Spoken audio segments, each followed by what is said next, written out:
우리 다시 한번 마음을 다짐하겠습니다. 주여 말씀하옵소서. 말씀대로 직행하는 우리 모두가 되기를 축복합니다. 오늘 설교의 제목이 상한 마음을 쏟아놓는 기도입니다. 상한 마음을 쏟아놓는 기도. 이 세상은 전쟁터입니다. 전쟁터에 사는데 상처가 없을 수 없습니다. 전쟁터에 살아가면서 고난이 없을 수 없습니다. 모든 사람들 다 둘러봐도 상처가 없고 고난이 없는 사람은 하나도 없습니다. 전쟁터에서 고난과 상처는 피할 수가 없는 것입니다. 그렇다면 고난과 상처는 겁이 나서 도망쳐서 될 문제가 아닙니다. 오히려 맞서서 극복해 나가야 됩니다. 고난 가운데서도 하나님은 우리에게 피할 길을 주셨다고, 해결책을 주셨다고 분명히 말씀하십니다. 고린도전서 10장 13절 말씀 같이 보겠습니다. 사람이 감당할 시험 밖에는 너희가 당한 것이 없나니 오직 하나님은 미쁘사 너희가 감당하지 못할 시험 당함을 허락하지 아니하시고 시험 당할 즈음에 또한 피할 길을 내사 너희로 능히 감당하게 하시느니라. 이 말씀을 오늘 읽은 이 한나의 이야기 한번 대입을 시켜봅시다. 한나의 고통이 왜 시작됐습니까? 하나님께서 임신하지 못하게, 하나님이 임신하지 못하게 했어요. 하나님이 고난을 주신 거예요. 그리고 한나가 이로 인해서 고통을 당합니다. 분이나가 옆에서 격동을 하고 괴롭힙니다. 그러니까 한나가 고난당하고 막다른 골목에 가가지고 하나님 앞에 매달려서 기도합니다. 금방 기도했습니까? 수년 동안 고통당하다가 이제는 더 이상 방법이 없다 하고 기도하고 해결책을 찾습니다. 해결되었습니다. 하나님께서 분인나를 통해서 한나를 격동시킨 이유가 뭐겠습니까? 하나님이 예비하신 그 길 찾으라고, 기도로 해결하는 그 길 찾으라고, 그래서 앞으로 사무엘을 통해서 이스라엘을 구원하라고, 하나님이 그 길 찾으라고, 하나님이 계획하신 그 길 찾으라고 하나님께서 한나에게 고통을 주시고 기도하게 하신 거예요. 이게 하나님의 계획입니다. 그런데 한나가 볼 때는 너무 힘들고 너무 고통스러운 거예요. 분명한 것은 우리에게 고통은 피할 수 없습니다. 그런데 하나님은 그 가운데 피할 길을 주셨습니다. 우리의 문제는 우리 앞에 닥친 고난과 상처를 어떻게 극복하고 해결을 해야 되겠습니까? 오늘 함께 읽은 한나 이야기는 우리에게 좋은 본보기를 보여줍니다. 한나는 어떤 고통을 당했습니까? 한나는 그 고통을 어떻게 이기고 극복했습니까? 한나의 이야기를 보면서 한나가 해결받은 그 해결책, 그것을 우리의 삶에 적용하고 실천하라. 이렇게 해서 성경이 우리에게 이것을 기록한 거예요. 그냥 한나 보고 아우 재밌네, 아우 한나 그렇게 어려움을 극복했네, 뭐 그렇게 하라고 그냥 성경 기록한 거 아니에요. 이 이야기를 기록한 것은 너희들도 한나처럼 기도하고 너희들도 한나처럼 응답받고 기쁨으로 살아가는 하나님의 자녀가 되라, 그렇게 해서 하나님이 이 말씀 주신 줄 믿습니다. 오늘 함께 읽은 사무엘상 1장 1절에서 20절을 두 부분으로 나눠서 함께 살펴보고자 합니다. 첫 번째는 한나의 근본적인 고통 1절에서 8절, 두 번째는 고통을 극복한 한나 9절에서 20절입니다. 먼저 1절에서 8절은 한나의 근본적인 고통을 말씀합니다. 첫 번째로 한나가 경험하고 있는 고통이 무엇인지를 말씀합니다. 한나에게는 자식이 없었다. 이걸로 이제 시작을 합니다. 그런데 이 말을 하기 위해서 그 서론이 뭡니까? 한나가 이런 집에 엘가나는 이런 자손의 후손이고 쭉 예향을 결국 뭡니까? 한나가 뼈대 있는 집안에 며느리로 시집을 갔다는 얘기잖아요. 뼈대 있는 집안에 시집을 와서 자식을 낳지 못했습니다. 종갓집 맏며느리로 시집을 갔는데 자식을 낳지 못했습니다. 존중을 받겠습니까? 멸시와 천대를 받겠습니까? 말할 필요도 없지요. 종갓집 며느리로 갔는데 아들을 못 낳았어요. 이 추석 명절에 모든 대소한이 다 모였는데 그 며느리를 존중하겠습니까? 며느리를 이렇게 째려보겠습니까? 며느리는 추석이 다가오기가 너무너무 겁이 납니다. 몇 달 전부터 이미 겁이 나는 것이죠. 바로 지금 한나가 당한 상황이 그 상황이라고 지금 그렇게 설명하고 있는 거예요. 이런 집안에 이런 집 누구의 손자고 아들이고 손자고 증손이고, 그런데 한나가 거기서 자식이 없었다. 그 당시에 아들이 없다는 것은 무엇을 의미합니까? 첫 번째는 집안에 대를 잊지 못한다. 성경에서 집안의 대를 잊지 못하는 게 얼마나 큰 문제입니까? 그래서 계대 결혼을 하고 그 다음에 기업 물을 자가 생기고, 그래서 우리가 그 룻기서를 보면은 이 보아스를 통해서 그 집안의 대를 이어가는 그 이야기를 지금 거기에 기록하고 있잖아요. 자식이 없을 때, 대를 이을 사람이 없을 때, 상속자가 없을 때 그것이 얼마나 큰 문제인지 성경은 그렇게 우리에게 여러 군데서 보여주고 있습니다. 그러니까 한나가 아들을 못 낳았습니다. 종갓집 며느리로 갔는데 아들을 못 낳았어요. 한나가 지금 맏며느리로서 지금 대를 잊지 못하는 거예요. 두 번째는 하나님께 복을 받지 못했다. 구약에서 복받은 대명사가 뭡니까? 건강하게 장수하는 것, 땅이 많은 것, 자식이 많은 것. 이게 구약에서 복받은 대명사인데 한나가 지금 자식이 없습니다. 하나님 앞에 지금 복을 받지 못하는 거예요. 세 번째는 사람들이 어떻게 생각합니까? 저 여자는 죄가 있어서 하나님 앞에 벌을 받는 것이다. 죄가 있어서 벌을 받은 것이다. 주위의 모든 사람들이 자식 없는 여자를 볼 때, 한나를 볼 때 죄가 있어서 하나님 앞에 벌 받은 것이다. 이렇게 지금 생각하고 있습니다. 이것이 지금 자식이 없는, 아들을 못 낳는 한나가 직면하고 있는 사회적인 환경입니다. 이런 상황에서 한나가 느끼는 고통은 어떤 것이겠습니까? 뼈대 있는 집안에서 대를 잇지 못하는 자괴감. 내가 맏며느리로 왔는데 이게 지금 대를 이어야 되는데 이 대를 잇지 못하는, 며느리로서 역할을 감당하지 못하는 자기 스스로 느끼는 그 자괴감. 두 번째는 하나님께 복을 받지 못하고 있다는 죄책감. 오늘 이 한나의 기도 11절을 보면은 하나님 나를 기억하사 나를 들어주시고 나를 잊지 아니하시고 막 쭉 이렇게 기도한 내용이 뭡니까? 하나님 나를 잊어버렸습니까? 왜 내 은혜를 베푸지 않습니까? 왜 나는 복을 받지 못합니까? 나를 기억하시고 나를 들으시고 나를 다 그렇게 말하고 있잖아요. 여종에 이래 주면은 이게 뭐냐면 하나님 날 잊지 아니하시고 날 기억하시고 나에게 은혜를 달라고. 그러니까 지금 아들이 없다는 것은 하나님 앞에 내가 복을 받지 못하고 하나님 앞에 잊혀진 존재고 하나님 앞에 버림받은 존재라는 이 자책감, 죄책감. 세 번째는 하나님께 벌을 받고 있다는 주위의 비난과 멸시와 정죄, 손가락질. 집안의 모든 사람들이, 주위 사람들이 벌받은 여자, 벌받은 여자.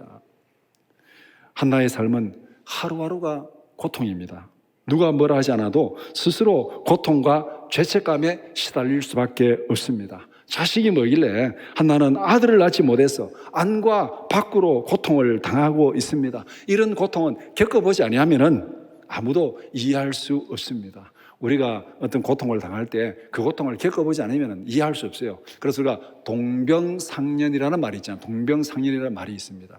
그래서 뭐 인터넷에 들어가면은 뭐 이런저런 카페들이 많이 있잖아요. 뭐 암 환자들 카페 중에서도 뭐 특정 부위암, 뭐 위암, 무슨 췌장암 이런 또 그 암 종류에 따라서 또 카페들이 있어요. 이게 뭐겠습니까? 서로 위로하고 격려하고 같은 고통을 당하는 사람들이 공감하는 그런 모습이잖아요. 그러니까 우리가 다른 사람의 고통을 당해보지 않으면은 우리는 그 고통을 이해할 수가 없습니다. 지금 한나가 당하는 고통은 누구도 이해할 수 없는, 그 집안에서, 그 주위에서, 남편도 뭐 누구도 이해할 수 없는 그런 고통을 당하고 있습니다. 두 번째는 한나의 상처를 집중적으로 공격하는 사람이 있습니다. 한나의 마음은 가만히 두어도 폭발하기 직전입니다. 자기 스스로 참고 견디기에는 너무나도 큰 고통이요 아픔입니다. 아무 말 안 해도, 주위에서 아무 말 안 해도 자기 스스로 자괴감, 죄책감, 주위의 따가운 시선, 이거 정말 견디기 힘든 그런 상황인데 옆에서 한나의 고통을 찌르고 긁고 헤집는 사람이 있습니다. 그 사람의 이름을 성경은 분인나라 그렇게 합니다. 엘가나의 후처입니다. 한나는 엘가나의 본처입니다. 후처는 본처에 대한 열등감이 있잖아요. 그렇죠? 후처는 그렇죠 하면 안 돼요. 여러분 다 후처 아무도 없으니까. 지금은 뭐 후처도 없고 본처도 없으니까. 그렇죠? 아니죠.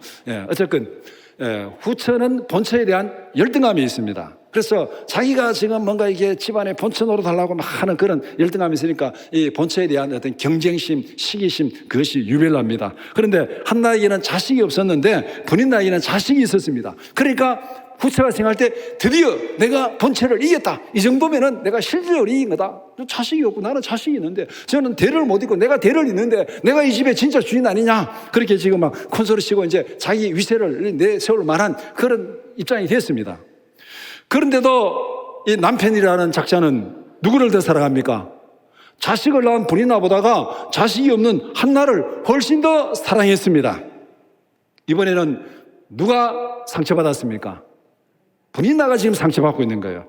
남편의 차별 대우 때문에 브린나가 상처를 받았습니다. 이 세상에는 상처가 없을 수 없어요. 한나는 자식이 없어서 상처를 받았고, 브린나는 남편의 차별 대우 때문에 상처를 받았습니다. 그래서 안 그래도 지금 본처에 대한 이 막 시기심, 막 열등감, 이게 막 굉장히 많은데, 지금 자식을 낳았는데도 불구하고 남편이 자기 차별 대우하니까 한나는 온유월에 서리발 같은 한을 품었습니다. 옛날 어른들이 그러더라고요. 여인이 한을 품으면 오유월에도 서리가 내린다고 그렇게 얘기를 하던데, 서리발 같은 한을 품어서 이 한을 누구에게 퍼붓습니까? 한나에게 퍼붓습니다. 한나에게. 그러니까 한나가 견딜 수가 있겠습니까? 누가 아무 말 안 해도 가만 놔둬도 자기 스스로 지금 견디기에 너무나도 힘든, 자기 스스로도 지금 막 낭망하고 쓰러지고 지금 막 죽기 직전인데, 지금 브린나가 서리발 같은 한을 품고 한나에게 계속 지금 막 공격하고 막 상처를 막 긁고 헤집고 막 그렇게 하고 있습니다. 그러니까 이 상처가 얼마나 더 나겠습니까?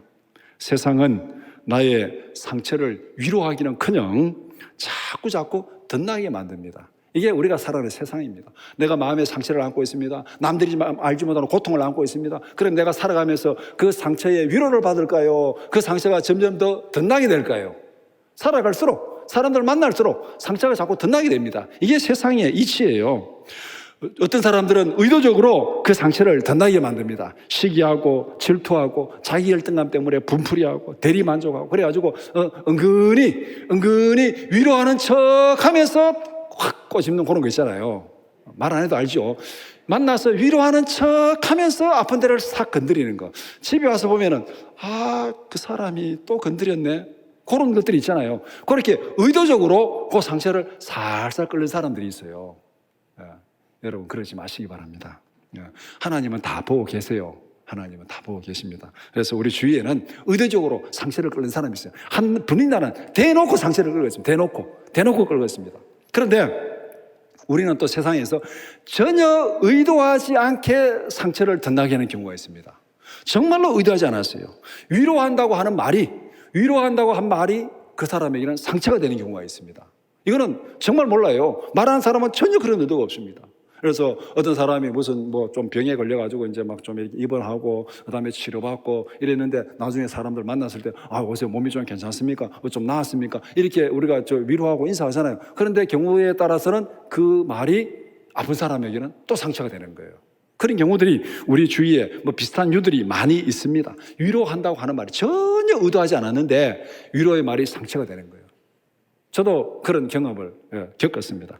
미국에서 공부할 때 이제 논문 쓸 때 논문 쓰는 게 정말 힘들거든요. 수년 동안 고민하고 논문을 써야 되는데 논문을 못 쓰면은요 그냥 영원히 끝나는 거예요. 그냥 논문 못 쓰면 그걸로 끝나는 거예요.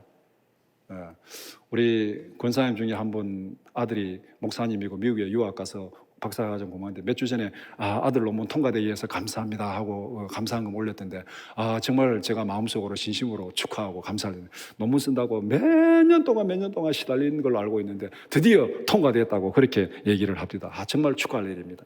그러니까 논문 쓰는 사람들에게요 이게 정말 안 되면은요 끝입니다. 안 돼가지고 한국으로 돌아오지 못하는 수많은 사람들이 있어요. 그래서 학교에서 논문 쓸 때 도산에 가면 옆에서 묻잖아요. 목사님 논문 잘 돼 갑니까? 이게 위로고 인사일까요? 아니면 고문일까요? 안 그래도 좀 힘들어 죽겠는데 논문 잘 돼 갑니까? 뭐라고 답변하겠어요? 잘 돼 갑니다도 못 하겠고, 그렇다고 논문 지금 안 되고 있습니다 자존심 상해 그 말도 못 하겠고, 답이 없어요. 그래서 우리 그때 공부하는 사람들끼리 약속을 하나 했습니다. 우리 앞으로 절대 논문에 대해서 묻지 말자. 논문에 대해서 묻지 말자. 논문 잘 돼갑니까? 묻지 말자. 나도 묻지 말고 너도 묻지 말고. 다 동병상련이잖아요. 그러니까 너무 힘드니까 묻지 말자. 그래서 묻지 않기로 했습니다. 묻는 것 자체가 고통이고 상처예요. 우리는 세상에 이런 경우들이 많이 있어요. 전혀 의도하지 않았는데 인사가 상처가 되고 위로가 상처가 되고 격려가 상처가 되는 경우가 있습니다. 이게 정말 참 방법이 없잖아요. 이게 전쟁터에서 살아가는 우리의 삶의 모습입니다. 마음에 상처가 있으면 이래저래 힘듭니다. 옆에서 작심하고 긁어대면 얼마나 더 힘들겠습니까? 한나는 자신 고통 때문에 수시로 울고 불고 폭발했습니다. 오늘 본문에 매년 하나님의 성소에 갈 때마다 그렇게 했다는 거예요. 갈 때마다. 그러니까 이게 뭐 하루 이틀도 아니고 수년 동안 지금 그 상처 때문에 명절에 울고 불고, 그냥 추석만 되면은 울고 불고 난리를 피우고, 구정만 되면은 그 집에 맏며느리가 울고 불고 난리를 피우고, 이것도 1, 2년도 아니고 수년. 그러니까 그 집안에 뭐 추석이 즐겁겠습니까? 뭐 구정이 즐겁겠습니까? 지금 상황이 그런 거예요. 그런 거. 그러면은 거기서 또 누가 상처받습니까? 또 그 다음에 또 엘가나가 상처받아. 이 두 마누라 사이에 끼어가지고 이게 참네. 이게 전부 상처를 주고받는 거예요. 이 세상이 이래 상처받습니다. 한나는 자신의 고통 때문에 수시로 상처받고 고통당하고 울고 불고 폭발하는데, 이래저래 견디기 힘든 하나를 겨우겨우 버티고 있는 것이 한나의 모습입니다. 이것이 상처를 가지고 세상에 살아가는 우리의 모습입니다. 세 번째, 한나에게 위로자가 전혀 없었던 것이 아닙니다. 한나에게는 아주 든든한 위로자가 있었습니다. 남편이 한나의 고통과 아픔을 다 알고 있었습니다. 엘가나는 한나의 아픔을 위로하기 위해서 온갖 노력을 다합니다. 8절에 어찌하여 그대의 마음이 슬프냐? 내가 그대에게 10 아들보다 낫지 아니하냐? 남편의 위로는 체면치레가 아니라 진심이었습니다. 그러나 엘가나의 위로는 한나의 고통을 해결할 수가 없었습니다. 구정이나 추석이 되면 종종 여자들이 이런 분풀이를 할 때가 있습니다. 갔다가 차 타고 오면서 그 다음 차 안에서 싸움이 시작되잖아요. 시어머니 뭐라는 건 내가 참을 수 있어. 뭐 도련님 뭐라는 건 참을 수 있어. 그때 당신이 뭐라 했어? 당신이 뭐라고 했어? 예. 당신 말 그게 더 미운 거야 하면서 남편이 이제 화풀이 하잖아요. 예. 그런데 이 엘가나는 지금 한나에게 든든한 후원자입니다. 그런데 이 남편의 위로가 한나에게 지금 문제 해결이 안 됩니다. 마음의 상처를 해결할 수가 없습니다. 남편이 해결할 수 있는 문제라면 벌써 해결되었겠죠. 정말 엘가나는 그랬습니다. 내가 해결할 수 있다면 벌써 해결했는데 이게 해결이 안 되는 거예요. 아무리 위로하고 아무리 해도 이 한나의 이 고통이, 이 울분이, 상처가 해결되지 않는 거예요. 그러니까 지금 엘가나는 또 내가 정말 내가 미치겠다. 예. 그래 또 상처받고, 모든 사람들이 지금 상처를 받고 있습니다. 자식의 문제는 남편의 능력을 벗어나는 문제입니다. 남편이 해결할 수 없는 문제입니다. 이 비슷한 상황이 창세기에 있습니다. 창세기 30장 1절 2절 말씀 같이 보겠습니다. 라헬이 자기가 야곱에게서 아들을 낳지 못함을 보고 그의 언니를 시기하여 야곱에게 이르되 내게 자식을 낳게 하라. 그렇지 아니하면 내가 죽겠노라. 야곱이 라헬에게 성을 내어 이르되 그들을 임신하지 못하게 하시는 이는 하나님이시니 내가 하나님을 대신하겠느냐. 네, 이는 그대로 딱 본질을 짚어주는 거예요. 라헬이 지금 레아하고 지금 서로 이제 경쟁을 하고 있잖아요. 경쟁을 하고, 또 라헬이 또 두 번째잖아요. 어쨌든 레아가 본초고 라헬은 후처잖아요. 라헬은 남편의 사랑을 더 받고 있는데 자식이 없어요. 그러니까 지금 자식 낳게 해달라고. 남편이 아무리 사랑해도 자식이 없으니까 자식 낳게 해달라고. 안 낳게 하면 죽겠다고 지금 남편에게 막 때를 부립니다. 때를 쓰는데 이 야곱이 보니까 가산치도 않잖아 이거예요. 어떻게 뭐 자기가 지금 어떻게 뭐 아무리 자식을 낳게 하려고 노력을 해도 안 되는데 어떻게 하냐요. 하나님이 못 낳게 하는데 이거 어떻게 하냐. 내가 하나님을 대신하겠느냐. 이 문제의 본질을 딱 짚어주는 거예요. 자식의 문제, 인생의 문제, 하나님이 해결해야 돼. 하나님이. 남편도 해결을 못하고, 부모도 해결을 못하고, 자식도 해결을 못하고, 뭐 누구도 해결 못해요. 아내도 해결을 못하고, 아무도 해결할 수 없어요. 하나님 해결해 주셔야 됩니다. 나의 아픔과 고통은 근본적으로 해결할 사람이 아무도 없습니다. 남편도 안 돼, 아내도 안 돼, 부모도 안 돼, 자식도 안 돼, 누구도. 이것이 한나의 고통이에요. 이것이 우리의 고통입니다. 내 마음의 고통을 누가 해결해 주겠습니까? 사람들이 너 조금 위로는 받을 수 있는데 해결이 안 됩니다. 이게 자신의 고통은 자기 스스로 떠안고 견디고 버틸 수밖에 없습니다. 이게 우리의 현실이에요. 이거 인정해야 됩니다. 이거 가지고 내 안에 있는 고통 가지고 누구를 탓해서도 안 돼요. 남편을 탓해도 안 되고, 아내를 탓해도 안 되고, 뭐 부모를 탓해도 안 되고, 자식을 탓해도 안 되고, 그 누구를 탓해도 안 돼요. 내가 가진 상처는 오롯이 내가 떠안고 견디고 버틸 수밖에 없습니다. 이것이 우리가 살아가는 삶의 현실입니다. 이것을 인정할 때 비로소 하나님이 준비하신 해결책이 보입니다. 이거 인정하지 않으면은 계속 다른 사람이 가지고 그냥 그거 막 떠안고 막 다른 사람 탓하고 비난하고 막 너 때문에 그렇다고 그렇게 합니다. 그렇게 하면 문제가 해결이 안 돼요. 서로 상처만 주고받습니다. 아, 이거는 사람이 해결할 문제가 아니다. 이거는 내가 떠안고 내가 견디고 내가 버틸 수밖에 없다. 나의 문제다. 아무도 해결해 줄 수 없다. 여기까지 딱 내려갈 때 그 다음에 해결책이 보인다는 겁니다. 이것이 한나가 지금 경험하고 있는 고통입니다. 두 번째, 고통을 극복한 한나. 다음으로 9절에서 20절은 한나가 고통을 극복하는 과정을 설명합니다. 첫 번째, 한나가 작심하고 하나님께 기도하게 된 이유를 말씀합니다. 10절에 한나가 마음이 괴로워서 여호와께 기도하고 통곡하며. 왜 기도했습니까? 마음이 괴로웠어요.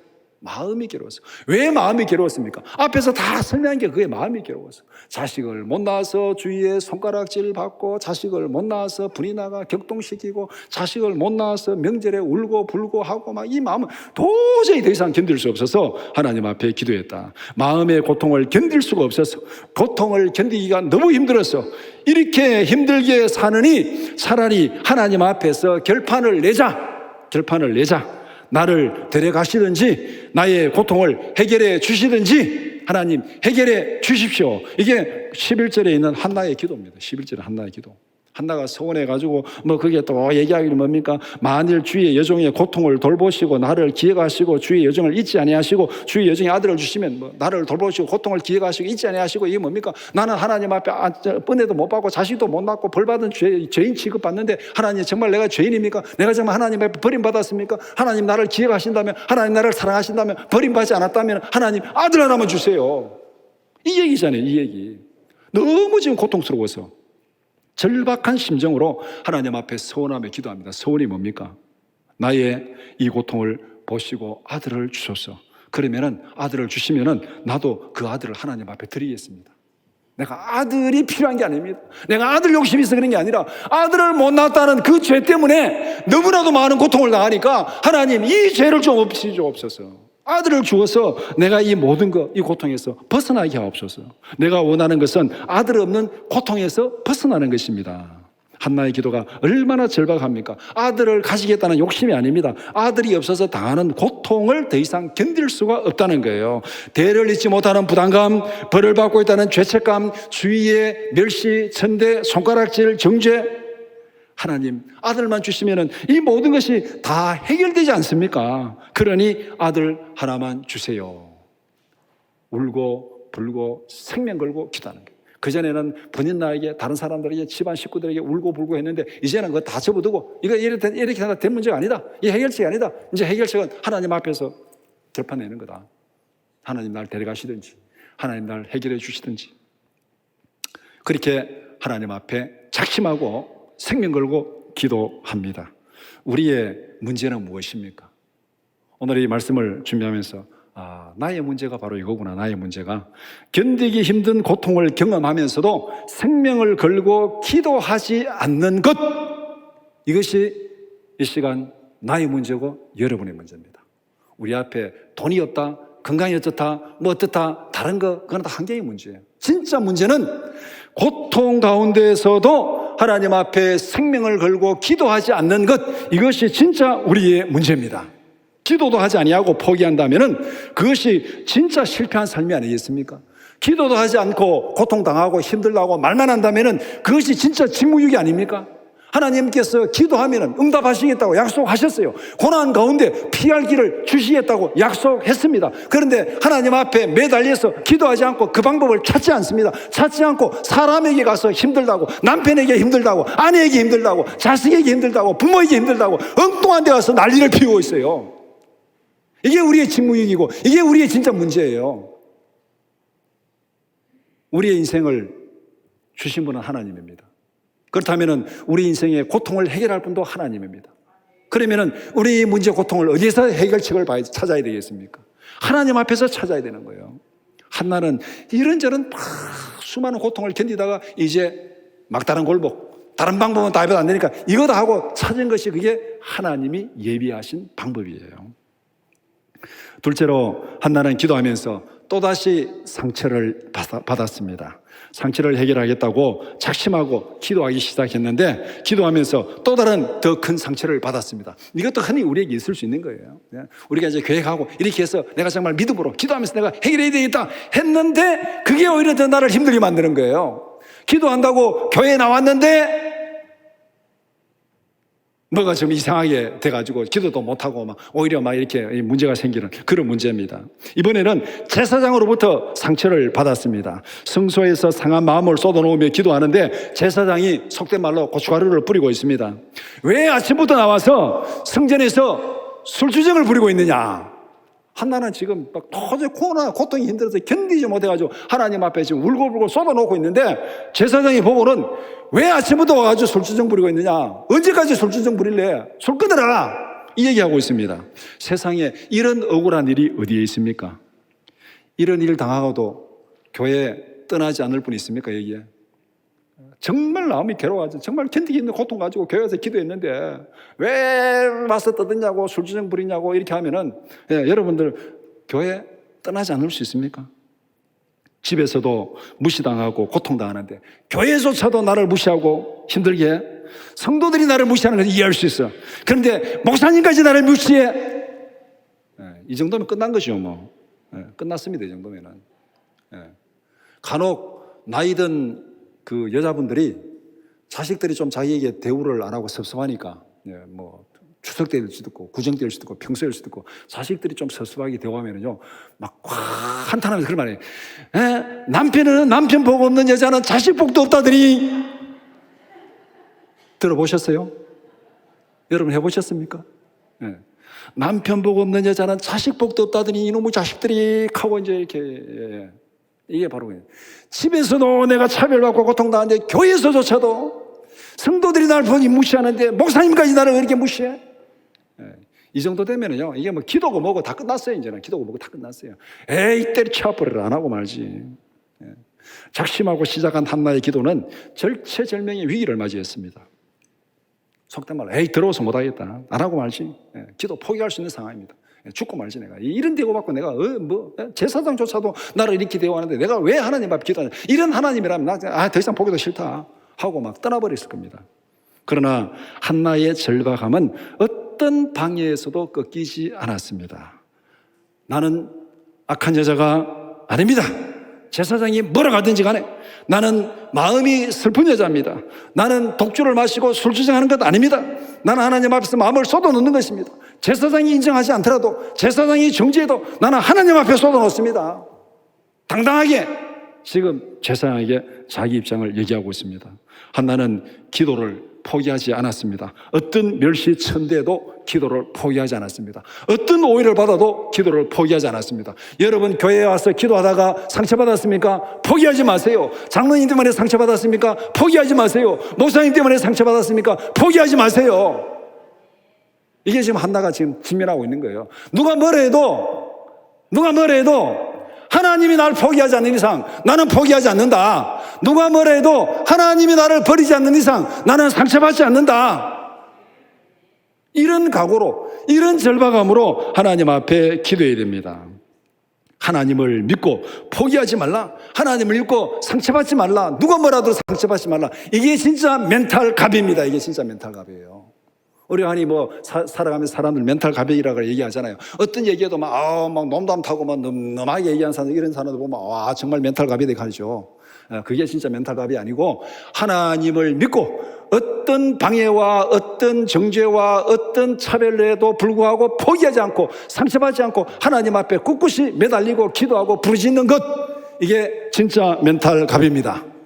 우리가 하나님 앞에서 멘탈 갑으로 기도하고 믿음으로 살아가는 우리 모두가 되기를 축복합니다. 세 번째, 하나님은 한나의 간절한 기도에 응답하셨습니다. 하나님은 한나가 간구한 대로 아들을 주셨습니다. 아들을 주심으로 한나의 모든 고통은 한 방에 다 해결되었습니다. 사람들의 위로는요, 이쪽 막으면 이쪽 터지고, 이쪽 막으면 이쪽 터지고, 이게 세상의 이 모든 이 상처의 위로입니다. 이게 해결이 안 돼요. 한쪽 막아주면 한쪽 터지고, 한쪽 막으면 한쪽 터지고, 자꾸 그렇게 터지돼 있어요. 근데 하나님이 해결하시면은 한 방에 다 해결됩니다. 하나님이 한나의 기도를 들으시고 아들을 주셨어요. 뼈대 있는 집안의 며느리로 대를 잇지 못하는 한나의 부담감 어떻게 됐습니까? 해결되었습니다. 하나님께 복을 받지 못했다는 죄책감 해결되었습니다. 하나님께 벌을 받고 있다는 주위의 멸시, 비난, 천대, 정죄 해결되었습니다. 하나님 앞에 술주정을 부리는 악한 여자라는 제사장의 정죄 해결되었습니다. 다 해결되었어요. 한 방에 다 해결되었습니다. 하나님이 들으시고 응답하시면 모든 고통은 해결됩니다. 우리의 모든 상처를 통째로 묶어서 하나님께 쏟아 놓으시기를 바랍니다. 예. 막 힘들다고 막 남편 끌고 힘들다고 막 부모인데 막 하소연하고 막 자식 끌고 이래봐야 해결 안 돼. 이게 다 묶어가지고 하나님 앞에 쏟아 놓으시기 바랍니다. 인간은 해결할 수 없습니다. 그러나 하나님은 해결할 수 있습니다. 기도 응답이 하나님께서 우리에게 예비하신 피할 길입니다. 고난당할 때 하나님이 피할 길을 주셨다. 그 피할 길이 뭐예요? 한나가 엄청난 고난을 당했습니다. 정말 도저히 견딜 수 없는 고난을 당했습니다. 그래서 그 고난 가운데 시달리다 내가지고 이제 막다른 골목에 가서 하나님 앞에 기도했더니 하나님이 그 기도를 들으시고 응답하셨습니다. 그러면 처음부터 하나님이 준비하신 길은 뭐예요? 기도하라는. 그런데 한나는 그거 안 하고 막 견디다 막다른 골목에 거기 찾은 거예요. 어떤 고난과 상처 앞에서도 주눅들지 말고 작심하고 기도하는 우리 모두가 되기를 축복합니다. 그래서 하나님 앞에 응답받음으로 세상의 상처와 고난을 한 방에 다 날려버리는 우리 모두가 되기를 축복합니다. 이것이 한나의 인생이 우리에게 보여주는 삶의 방식입니다. 한나가 어떻게 살았다가 중요한 게 아니에요. 한나가 어떻게 고난을 극복하고 상처를 극복했는지 그 방법을 바로 알고 하나님 앞에 그렇게 실천하라. 이것이 오늘 본문이 우리에게 주는 메시지입니다. 말씀을 정리해 봅시다. 이 세상은 전쟁터입니다. 아담이 범죄한 이후로 이 세상은 전쟁터로 돌변했습니다. 전쟁터에 살아가면서 고난과 상처를 피할 사람은 아무도 없습니다. 우리에게는 현실의 고통을 해결할 능력도 방법도 없습니다. 인생의 본질적인 문제는 하나님만이 해결할 수 있습니다. 하나님은 우리가 해결할 수 없는 문제를 해결하기 위해서 예수 그리스도를 보내주셨습니다. 예수 안에서 우리의 근본적인 문제를 해결하셨습니다. 그러면 우리의 과제는 무엇입니까? 예수님 안에서 하나님이 준비하신 해결책을 찾으라. 우리의 죄 문제도, 영생의 문제도, 고난의 문제도 다 예수 안에서 해결책을 찾으라. 이것이 하나님께서 우리에게 준비해 주신 해결책이에요. 길이에요. 한나는 오랜 시간 견디기 힘든 고통을 당했습니다. 드디어 찾았습니다. 하나님이 준비해 주신 길을 드디어 찾았습니다. 견디기 힘든 고통 속에서 인생의 막다른 골목에서 드디어 찾았습니다. 간절히 찾고 구하면 하나님께서 길을 열어주시고 해결하시겠다고 약속하셨습니다. 이게 해결책이에요. 마태복음 7장 7절에서 8절 같이 보겠습니다. 구하라 그리하면 너희에게 주실 것이요 찾으라 그리하면 찾아낼 것이요 문을 두드리라 그리하면 너희에게 열릴 것이니 구하는 이마다 받을 것이요 찾는 이는 찾아낼 것이요 두드리는 이에게 열릴 것이니라. 지금 우리에게 필요한 것은 한나처럼 포기하지 않고 기도하는 간절함입니다. 한나처럼 포기하지 않고 간절함으로 기도하는 것. 견디기 힘든 아픔과 고난 앞에서도 포기하지 말고 한나처럼 간절하게 기도하고 한나처럼 응답받는 기도 응답의 산 증인으로 살아가는 우리 모두가 되기를 주님의 이름으로 축원합니다.